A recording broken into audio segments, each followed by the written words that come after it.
Good morning and welcome back to Empty Cloud Monastery. My name is Bhante Suddhāso, and this morning we'll be talking a bit about one of the Buddha's discourses from the Itivuttaka. So I'll start with paying homage to the Buddha, and then I'll talk a bit about the discourse, and then I'll take any questions. So please feel free to type in questions at any time.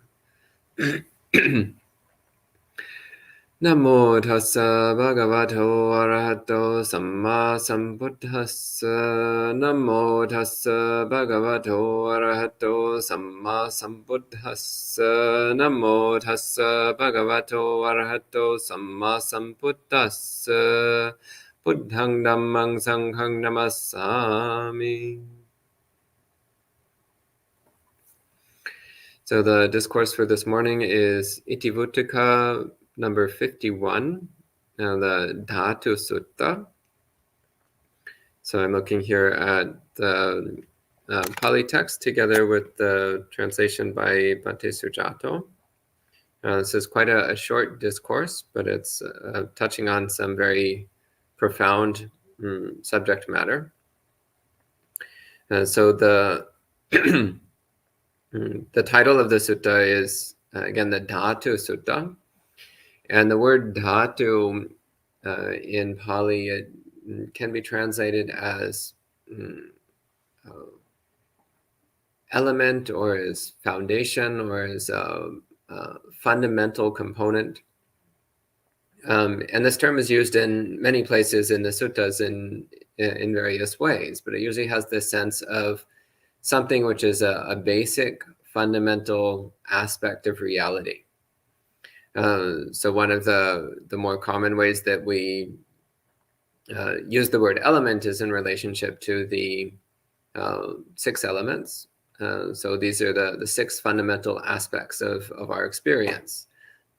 So the earth element, water element, fire element, wind element, space element, and consciousness element. So this is one way that we might be using this term.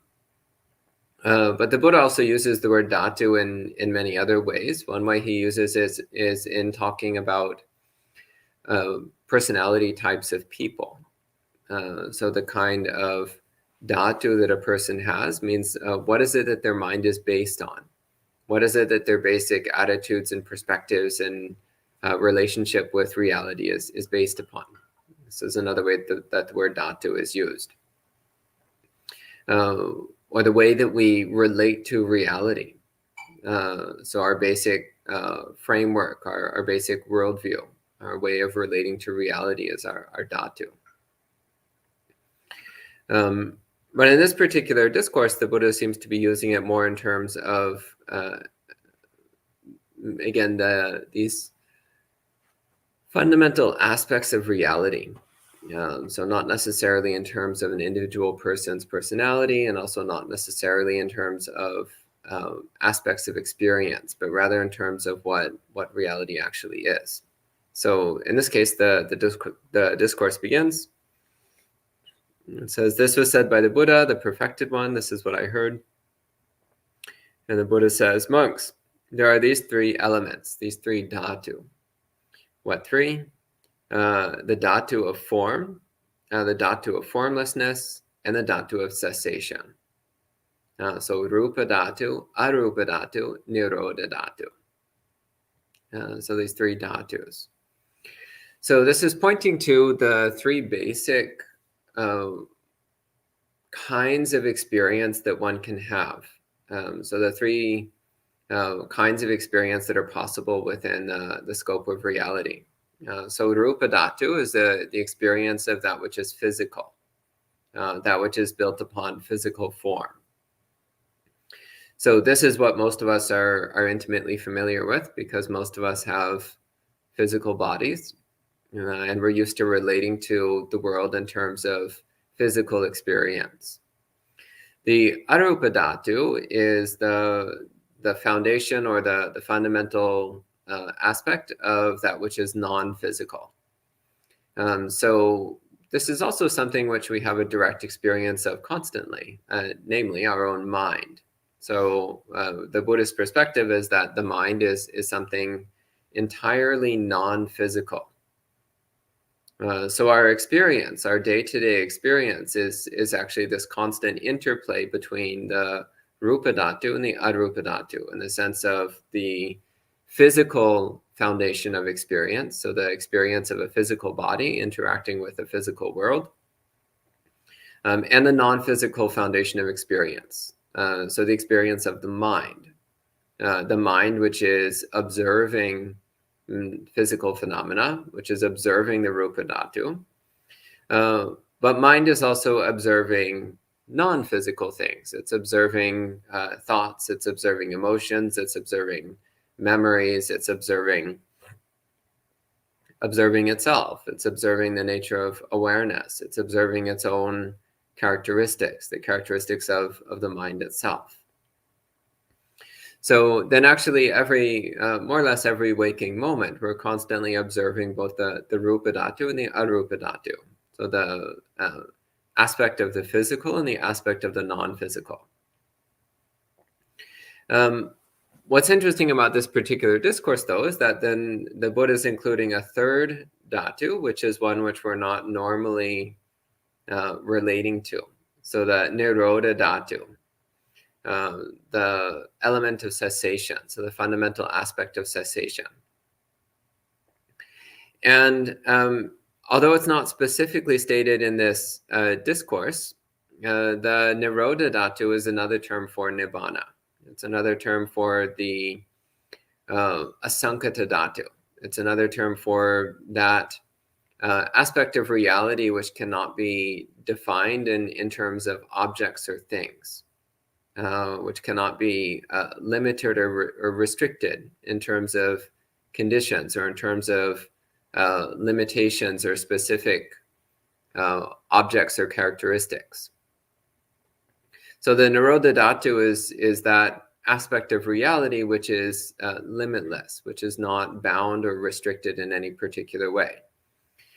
Because even when we're talking about the arupa dhatu, the non-physical aspect of reality, namely our normal experience being of the mind, we're still talking in terms of objects and domains. So we're still talking in terms of some kind of restricted or limited aspect of experience. Whereas the nirodha dhatu, there's no specific object to be found. There's no boundaries or borders or descriptions that are applicable. So this is something which then is outside of the domain of our ordinary experience. So the rupa dhatu and the arupa dhatu are both fully within the domain of our ordinary experience. So we're used to dealing with physical things and non-physical things. The nirodha dhatu, the element of cessation, on the other hand, is something which is outside the domain of our ordinary experience. So to have a direct experience of cessation, in this sense, meaning the cessation of the appearance of distinct phenomena, cessation of the appearance of separate objects or particular conditions or limits or boundaries. This is something which is normally possible only during very deep meditation. It's something which is not normally accessible on a day-to-day basis. And even during one's everyday meditation practice, it's something which is normally inaccessible.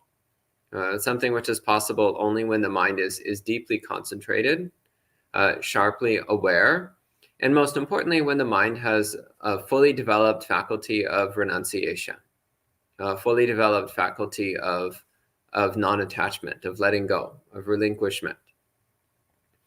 Because in order to experience this particular fundamental aspect of reality, this aspect of cessation, it's necessary to be willing to let go of all things, to be willing to let go of body and mind, to be willing to let go of all sensations, all perceptions, all thoughts, all emotions, all aspects of self-identity, everything which we normally identify as me and mine and my experience. One needs to be willing to let go of all of that in order to perceive that which is underlying all experience, that which is behind or beneath all of our ordinary experience. So the Nirodha Dhatu, translating it as the element of cessation might sound a bit grim, but what the Buddha is talking about is he's talking about this vast freedom of mind, this vast freedom when the mind is not restricted by objects or boundaries or any specific identity of experience. So the Buddha talks about Nirodha, he talks about cessation as being vimutti, as being freedom, as being liberation. He also talks about it as being the highest kind of happiness.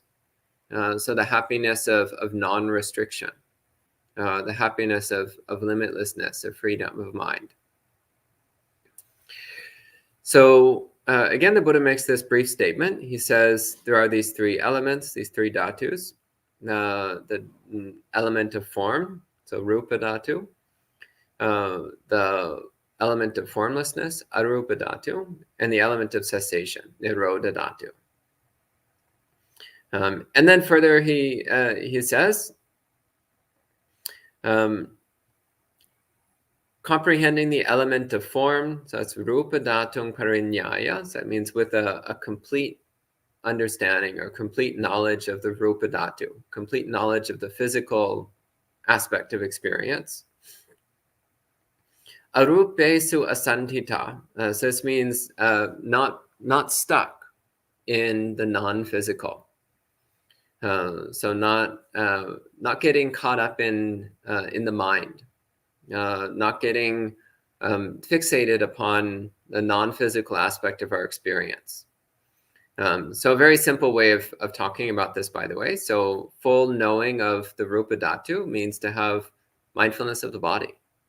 So a complete, clear, constant awareness of the physical aspect of one's experience. So not losing touch with the physical aspect of one's experience. Not getting caught, not getting stuck in the non-physical. So noticing how when we start to relinquish particular physical reactions or reactions to physical experience, then the mind can start to retreat into itself. So the mind might start daydreaming, or it might start drifting off, or it might start blanking out.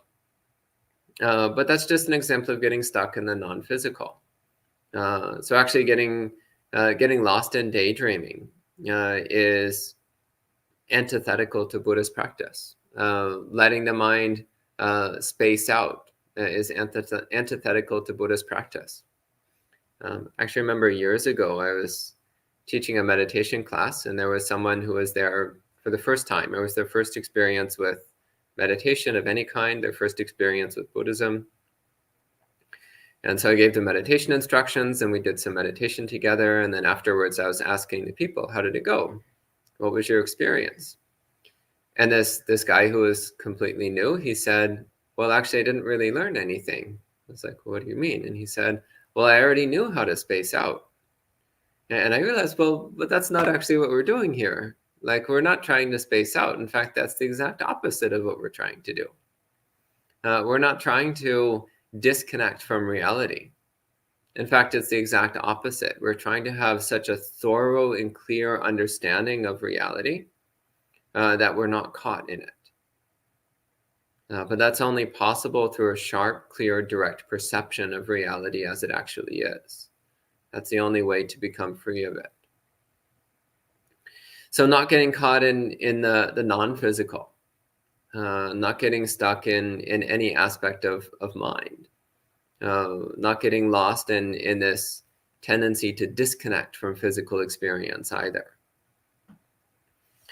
And it continues, Nirodha ye vimuchanti, so those who attain liberation in cessation. So again, this is talking about the willingness to let go of all things. But the willingness to let go of all things, once again, doesn't mean dipping into dullness or blankness. Because dullness and blankness are just another aspect of conditional phenomena. So that's not true cessation. There's actually quite a common problem among Buddhist meditators where they have an experience of blanking out or blacking out during meditation, and they think, oh, I've experienced cessation. But actually, that's not cessation. That's just blacking out. Like, that's just dozing off. That's not the kind of cessation that the Buddha is talking about.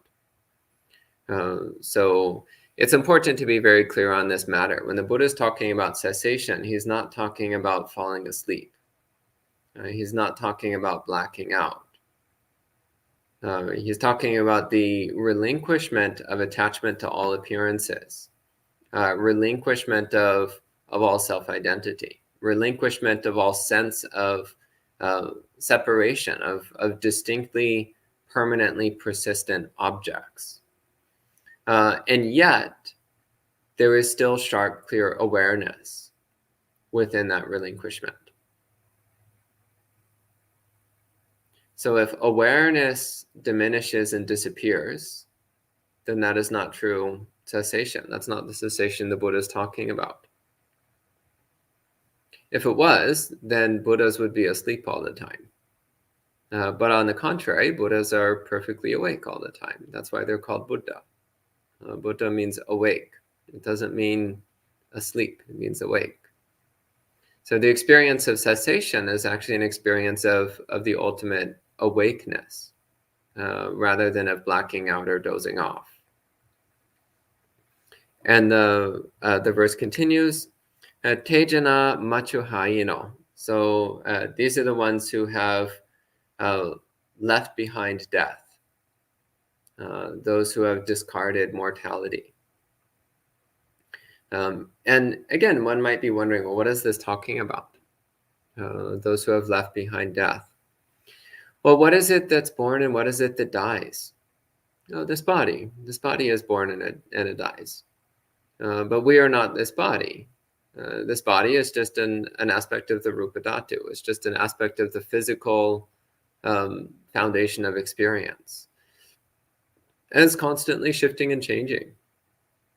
But it's not who we are. It's just something that's moving through awareness. And similarly, what is born and what dies? Well, it's the mind. Also, the mind is born and the mind dies. But also, we look at the mind, and what is the mind? The mind is just made up of non-physical components, which are constantly shifting and changing, which ultimately are not me, not mine, not who I am.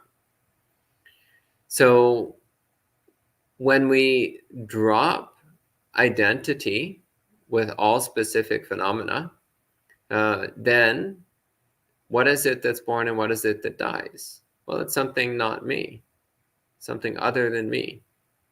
So it's not me that's born, it's not me that dies, but rather it's a bunch of non-me things, things which are not me, things which are not mine. Therefore, it's with the relinquishment of self-identity that one can be said to be untouched by death. Because even when one's own body is dying, one will not think, I am dying, but rather one will recognize that the body is just expressing its nature. And the nature of bodies is to eventually die. But one will not be disturbed or troubled by that, because one will recognize that this body is not me. Therefore, the death of this body is not my death. It's just a part of nature going through its natural process.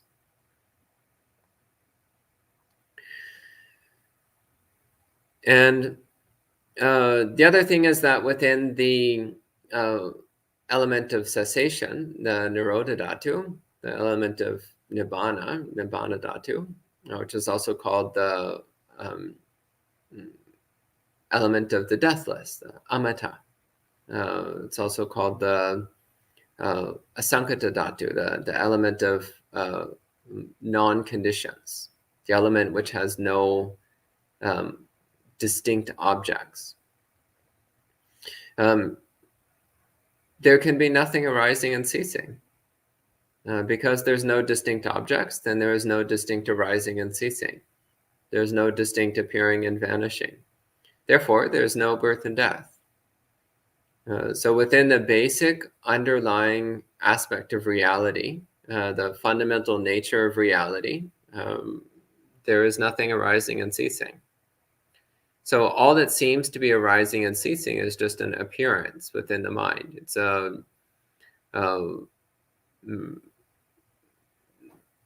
similar to an illusion. So it's not that it isn't there, but rather that we take it to be more real than it is. We take it to be more solid than it is. So then the Buddha continues. He says, Kayena amatang datung pusiyatva nirupading. So having directly touched the deathless element, the amata dhatu, which is the nirupading. Upadi means the acquisition or possession. So nirupadi means non-acquisition, non-possession.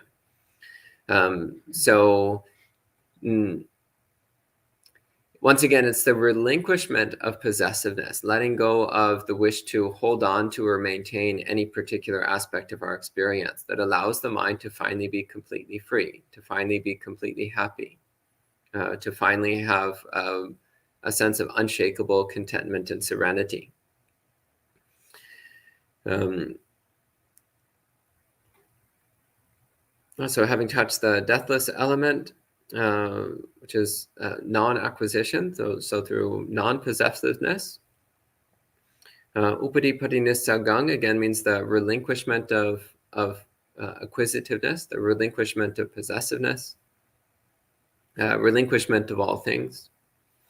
Sachikatva anasavo, so having directly realized this with an uncorrupted mind, a mind free of harmful impulses, free of harmful influences.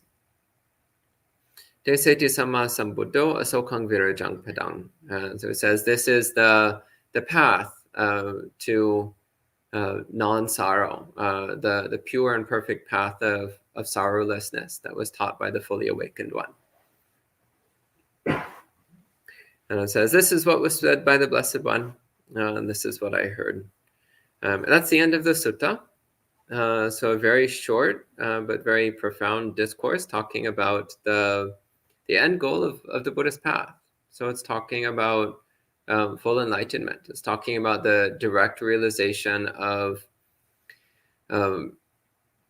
something we've never experienced before. In the course of millions of lifetimes, there's something we've never experienced. And this is the Nirodha Dhatu, the element of cessation, the Nibbana Dhatu, the element of enlightenment, the Asankata Dhatu, the element of the unconditioned, the objectless, the Amata Dhatu, that which is never born and never dies. So this is what we're ultimately trying to reach in Buddhist practice, is this direct perception of the underlying nature of reality. So the true nature of reality, which is always present, has always been present, always will be present, and yet we're normally completely unaware of. We're so fixated on the objects appearing on the surface of reality that we're completely missing the fabric of reality itself. The direct perception of that underlying fabric of reality is what brings the mind to full liberation. But in order to directly perceive the underlying fabric of reality, it's necessary to stop fixating on the specific objects and details appearing on the surface. And what makes this so challenging is it's those appearances of specific objects and details which are completely wrapped up in our self-identity. So for example, our body, our thoughts, our ideas, our memories, our emotions, our personality traits. We get completely wrapped up and attached and obsessed with these things. And in so doing, we fail to notice the underlying formlessness, which pervades all things.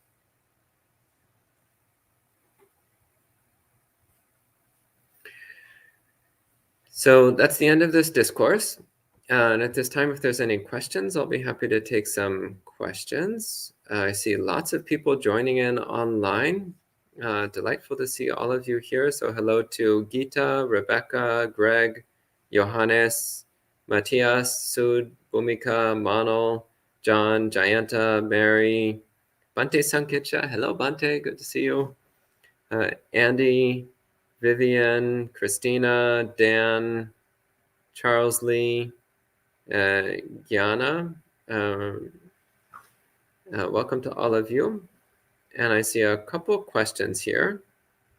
So Sud asks, is cessation of form and formlessness the same as seeing nibbana?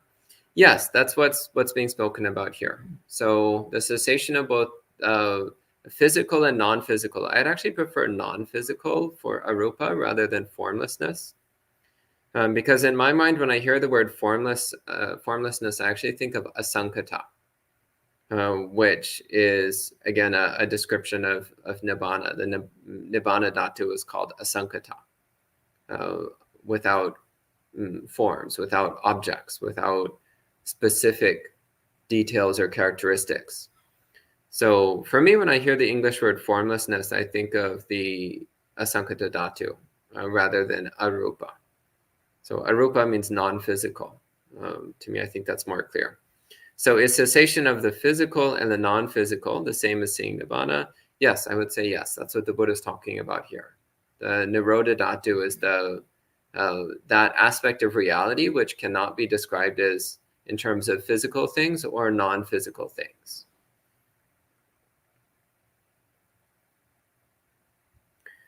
And Johannes says, would it be accurate to say that emptiness or nothingness doesn't exist?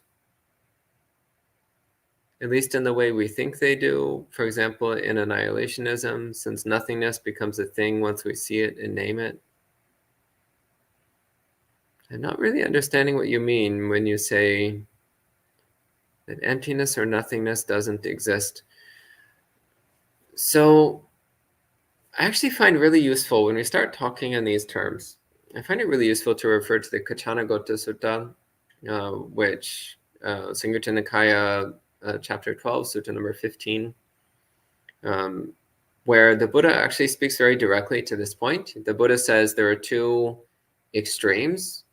One is the extreme of thinking this exists, and the other is the extreme of thinking this doesn't exist. And both of these extremes are based upon a limited view of reality. And the Buddha says, rather, when one has a full and complete understanding of the nature of things, the one no longer thinks in terms of existence and non-existence.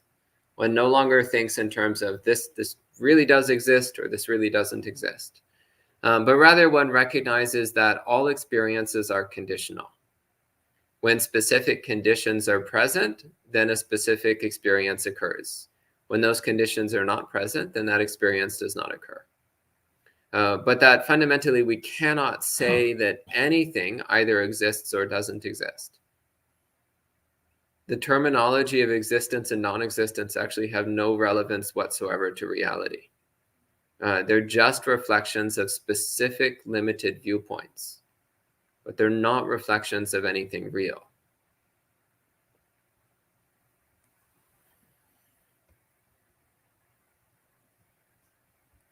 Matthias says, is cessation of greed, hatred, and delusion the same as relinquishment of attachments, or is latter wider or different than the first one?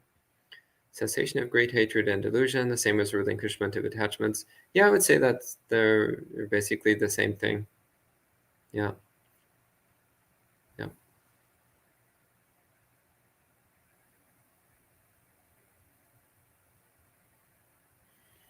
And Nyenada asks, does the willingness to relinquish everything appear by itself with long and deep meditation practice?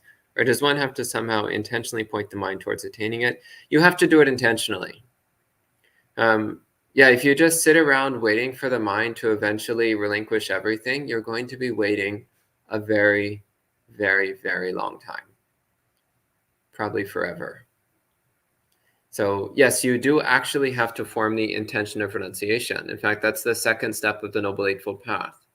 Samma sankappa, a right attitude, includes forming the attitude of renunciation, the willingness of renunciation. So if one doesn't deliberately form the intention to let go of all things, then you won't. The mind is already firmly stuck in its habit of constantly grabbing onto things. So we need to deliberately train the mind to let go of things. Otherwise, it will just keep grabbing. So the mind just keeps doing whatever we've taught it to do. And so far, we've been teaching the mind to be possessive, acquisitive. We've been teaching the mind to grab onto things and hold on to things. So it's not surprising that's what it keeps doing. That's what we've taught it to do for countless lifetimes. So we need to deliberately teach the mind to relinquish, deliberately teach the mind to let go. Again, this is part of why monastic life is such a central and important part of Buddhism, because the monastic form is entirely about training the mind in renunciation, training the mind in relinquishment. This is why it's always been a central component of Buddhism from the very beginning. But even if one is not a monastic, it's still critical to train the mind in letting go, to train the mind in relinquishment, renunciation, because this is what makes the mind incline towards enlightenment. Enlightenment is ultimately the relinquishment of all things. So we need to teach the mind to let go, to teach the mind to relinquish, teach the mind to renounce. And Sud says, just to clarify this intellectually, after a meditator experiences Nirodha Dhatu, he loses the first three fetters. So until then, you can't be freed of three fetters, no matter how much you think this form is not self, etc. Where are you getting this from? Sounds like something from Apocrypha. It doesn't sound... I don't know where you're getting this from. No, in the suttas, stream entry is defined in terms of the relinquishment of the three fetters, which includes relinquishment of Sakkaya Ditthi, the perception that this body mind is who I am. That doesn't necessarily mean that a person has had a deep, direct experience of the Nirodha Dhatu. It just means that they've come to a clear perception. This body is not me. These feelings are not me. These perceptions are not me. These thoughts are not me. Even this consciousness is not me. That is what brings about the experience of stream entry, is this perception of non-self in relationship to the five khandhas. This idea that stream entry is a momentary direct experience of the Nirodha Dhatu, as I recall, actually comes from, it's either from the Visuddhimagga or from the commentaries. I don't recall which one, but either way, it was something that was written 1,000 years after the Buddha, and which doesn't appear to be directly based on how the Buddha described stream entry. And in fact, it's what's led to 1,500 years of fake stream enterers. 1,500 years of people thinking they're stream enterers when actually they just blacked out during meditation once. Like you fall asleep during meditation and then you're like, whoa, that was stream entry. It's like, no, it wasn't. It just means you blacked out for a few seconds. That's all. So no, I would not equate stream entry with, I would not say that stream entry is only when one has a direct experience of the Nirodha Dhatu, because that's not how the Buddha described it. He described it in terms of cultivation of non-self in relation to the five khandhas.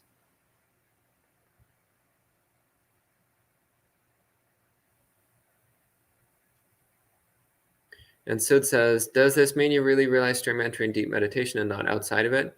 Actually, no. If you look in the suttas, there's numerous cases of people attaining stream entry while listening to Dhamma talks or while having some conversation or in the course of some ordinary activity rather than during meditation. So I would say such cases are people who already had a very strong meditation practice that was very well developed. So they were already primed for attaining a stage of awakening, and they just needed the right trigger or the right moment. So I would say they were prepared by meditation practice, but the actual moment of stream entry does not necessarily occur only during meditation.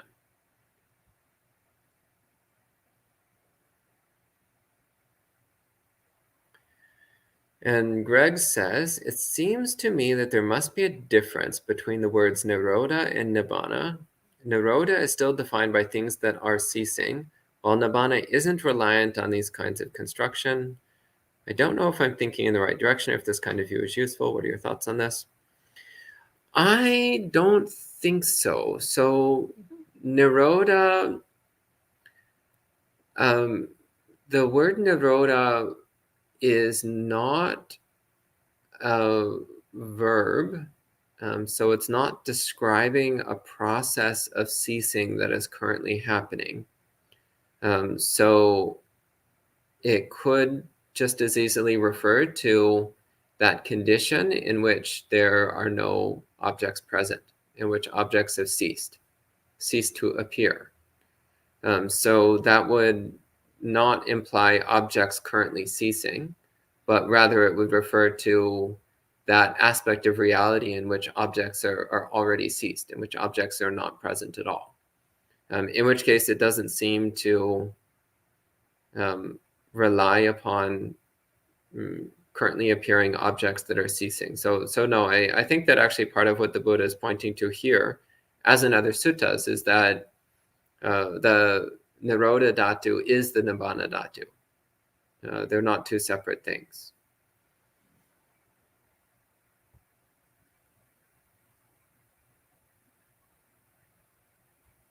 And Rebecca says, in a practical sense, what techniques can one use to train the mind to relinquish while meditating?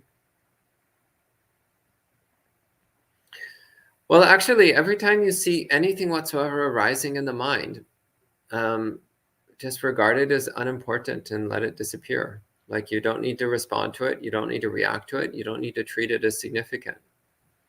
The moment something appears, just let it go. Like, don't grab at it. Don't grab at anything that appears. This is the most direct way. Don't grab at anything that appears. But realistically, what actually trains the mind in relinquishment is mostly what we're doing when we're not meditating. Because if you spend 30 minutes training the mind in relinquishment and non-attachment, and then you spend 23 and a half hours training the mind in acquisition and possessiveness, well, what do you think is going to win?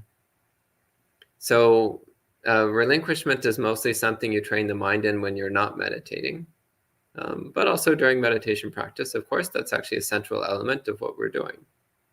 If you're using a meditation object, then you're relinquishing everything else, everything other than the meditation object.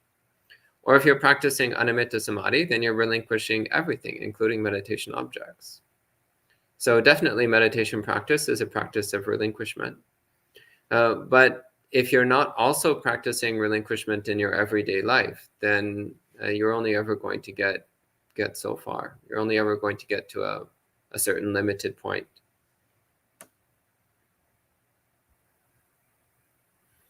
And TJ says, what's the difference between animitta samadhi and sanya vedyata nirodha samadhi? Oh boy. Well, briefly speaking, animitta samadhi is when the mind is completely present and awake and alert, but it's not fixating on any specific thing. So animitta samadhi is objectless meditation. So where one is not using a specific meditation object or meditation technique, but rather one is practicing directly letting go of all things. It's actually a quite subtle, advanced, and difficult meditation technique. And most of the time when people think they're doing animitta samadhi, they're actually not. They're actually either doing nimitta samadhi, like such as mindfulness of breathing, or they're spacing out.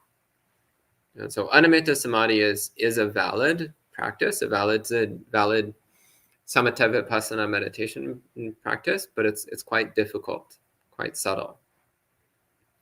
Sanya vedyata nirodha, on the other hand, is a very specific state of mind, which in the suttas seems to be accessible only to non-returners and arhants. So people who are either fully awakened or on the verge of full awakening. And it's an experience in which all aspects of body and mind completely disappear. So it's said to be the closest one can get to the direct experience of the Nibbana Dhatu, while still maintaining an experience of body and mind. So it's something which it's mentioned in a handful of places in the suttas. It's not actually described in any particular detail. And I've never personally been much interested in Sanya Vedyata Nirodha, because it's described as the result of having attained, again, a high stage of awakening. So it's not a practice that one does in order to attain awakening, but rather it's the result of having attained the third or fourth stage of awakening. So therefore, I was never much interested in studying deeply into Sanya Vedyata Nirodha, because it's not relevant to anyone who isn't already at the third stage of awakening. And if you're already at the third stage of awakening, then you're fine. Like, you don't need to worry about any of this stuff anyway. So to me, it always seemed completely irrelevant to dig into that particular subject. Whereas Animitta Samadhi, on the other hand, is a practice which we can do even as completely unawakened beings. We can practice Animitta Samadhi in order to move the mind towards awakening. So that I actually have studied into in some depth and practiced to some degree, because that actually is useful and relevant. And Johannes is asking that we talk about the simile of the vipers. Send an email to the monastery email address with your sutta recommendations, and there's a good chance we'll go over it one of these days. That's the last sutta, last question about the sutta online. Any questions from the audience here? Anyone here have something? No? Okay. So we can go ahead and end the session at this point with 3 sadhus. Sadhu, sadhu, sadhu. And we'll see you all this evening.